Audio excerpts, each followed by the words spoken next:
Howard Wolowitz? Bonjour Howard, c'est Dave Rogers de la NASA. Nous devons parler de votre future mission. Ouais, rassurez-vous, je me suis entraîné en faisant des pompes. Bon, je m'arrête toujours à 9, mais... je progresse si vite que bientôt plus personne pourra m'arrêter. C'est très bien, mais ce n'est pas le motif de mon appel. C'est un peu la pagaille ici. Votre capsule Soyouz a échoué au test de pressurisation. Par conséquent, la mission a été annulée. C'est sérieux? Qu'est-ce que vous voulez dire? Ouais, je vous cache pas ma déception. C'est vrai, c'était mon rêve le plus cher depuis que je suis tout gamin. D'accord. Merci pour tout. Ouais, également.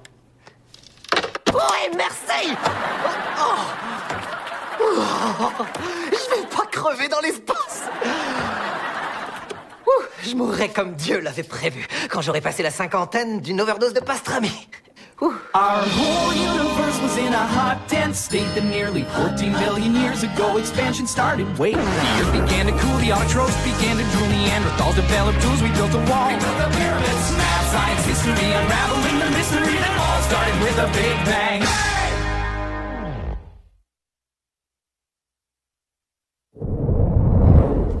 Il me faut une chemise plus large. Celle-ci me sert un peu au niveau des bras. Je vois. Ça te sert peut-être un peu parce que tu portes une grenouillère. Évidemment que c'est pour ça que ça me sert. Je vais reformuler ma question. Pourquoi est-ce que tu portes une grenouillère? Tu veux rire? Pourquoi toi, tu n'en portes pas? Ça, c'est la vraie question. Non, je te l'ai posée en premier.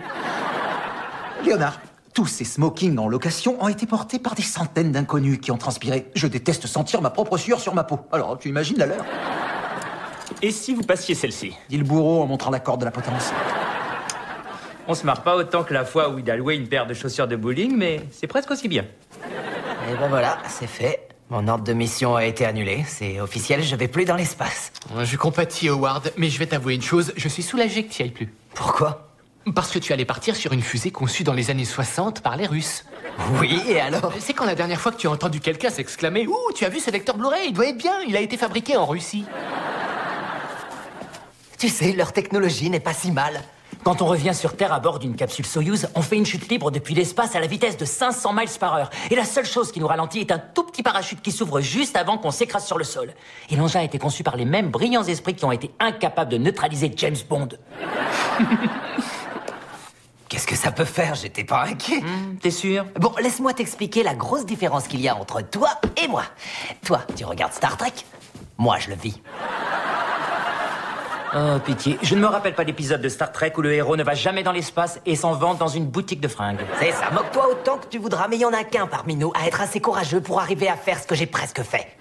Ah, c'est beaucoup mieux.